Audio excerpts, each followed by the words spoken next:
اور وہاں پہ انہوں نے ایک یہ کیا کہ جو 20 نکات ہیں نیب کے ان کو 3 براڈ کیٹیگریز میں ڈیوائڈ کیا گیا، اور اس کے بعد ہر صوبے نے اپنا اپنا وہاں پہ ریویو پیش کیا. کیونکہ اب نیشنل سیکورٹی ایڈوائزر کو یہ ٹاسک دیا گیا ہے وزیر اعظم صاحب نے کہ وہ اس حوالے سے پروگرس بھی ریویو کریں، کوآرڈینیشن بھی کروائیں، تو اس لیے انہوں نے یہاں پہ شرکت کی تھی. تو یہ فرمائیے گا اب پنجاب میں آج کے اجلاس کے فالو اپ میں کیا کیا مخصوص ایکشنز ہوں گے جو ہمیں نظر آئیں گے؟ ایک تو میں بتاتا چلوں کہ ہم نے اپنی پوری کارکردگی جو ہے وہ اپیکس کمیٹی کے سامنے پیش کی، اور اس پہ اپیکس کمیٹی نے آن دی ہول اپنے اطمینان کا اظہار کیا، اور اس میں کچھ ایریاز میں انہوں نے کہا کہ زیادہ کام کرنے کی ضرورت ہے، تو وہ انشاءاللہ ان ایریاز میں کام ہم پہلے سے بڑھ کے کریں گے. اس میں بنیادی طور پہ آپ اس کو 2 کیٹیگریز میں ان میئرز کو یا ان ایکشن کو آپ تقسیم کر سکتے ہیں. ایک ہارڈ میئرز ہیں اور ایک سافٹ میئرز ہیں. ہارڈ میئر میں جو کیپیسٹی بلڈنگ تھی لا انفورسمنٹ کی، خاص طور پہ سی ٹی ڈی کا قیام، ان کی کیپیسٹی بلڈنگ وہ الحمدللہ پنجاب میں بہت بہتر ہوا ہے. اسی طرح پولیس کی کیپیسٹی بلڈنگ تھی ان جنرل، وہ اس میں بھی بڑا کام ہوا ہے، خاص طور پہ آئی ٹی میں ہم نے بہت کام کیا ہے. اس کے علاوہ جو ان کے خلاف پرو ایکٹیو ایکشن تھے، سرویلنس تھا، مانیٹرنگ کا سسٹم تھا، وہ بڑا افیکٹو ہوا ہے. اور ہماری جی مگر اب میں کہہ رہا ہوں کہ اس ایپیکس کمیٹی کے فالو اپ میں کیا مخصوص ایکشن، اسپیسیفک ایکشن جو ہیں وہ اب آپ لوگوں نے طے کیے ہیں کہ جو لیے جائیں گے پنجاب میں؟ کوئی ایسا جو نہیں ہے کہ جو کسی ایک خاص ایریا میں کوئی پن پوائنٹ کیا گیا ہو. اوور آل ریویو کرنے کے بعد یہ محسوس کیا گیا کہ جو خاص طور پہ سافٹ میئر ہیں جن پہ کام بڑی سلو ہو رہا ہے اس پہ کام تیز کرنے کی ضرورت ہے. کچھ لیجسلیشن فیڈرل گورنمنٹ پہ ہونے ہیں اس میں تیزی لانے کی ضرورت ہے. سافٹ میئر میں جیسے مدارس کی جو ہے ریفارمز ہیں، جو کریکولم ہے، اور اسی طرح ریہیبلیٹیشن کے پروگرام ہے ڈی ریڈیکلائزیشن کے حوالے سے، اس حوالے سے یہ ہوا کہ کام کی رفتار سست ہے اور اس کو فیڈرل گورنمنٹ کے ساتھ مل کے زیادہ تیز کیا جائے. باقی اوور آل جو پولیس کے ایکشن ہیں اس پہ اطمینان کا اظہار کیا گیا، اور اس میں جو کوآرڈینیشن ہماری چل رہی ہے انٹیلیجنس ایجنسیز کی، سی ٹی ڈی کی آپس میں، وہ بھی بہت اچھی ہے، اور وہ آلموسٹ ڈیلی بیسس پہ ان کی کوآرڈینیشن ہے، اور بہت سارے جوائنٹ آپریشن جو ہے وہ کنڈکٹ کیے گئے ہیں. بہت شکریہ جناب مشتاق سکھیرا، ہمیں آج کے ایپیکس کمیٹی کے اجلاس کے حوالے سے بتا رہے تھے. کمرشل بریک اس کے بعد ذکر کریں گے.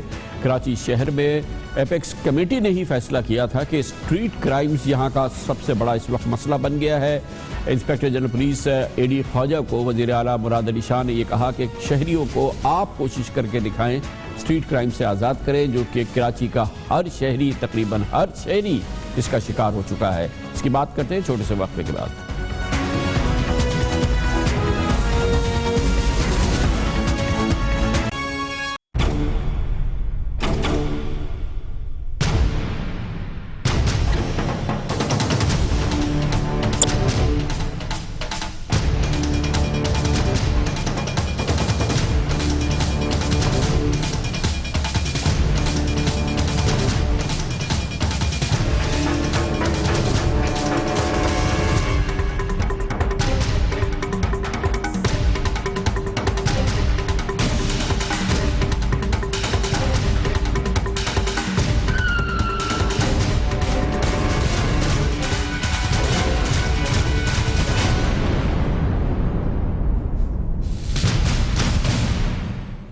کراچی آپریشن کے مجموعی ثمرات کو کراچی والے دیکھ رہے ہیں. دہشت گردی میں کمی ہوئی ہے، بھتہ خوری میں کسی حد تک کمی ہوئی ہے.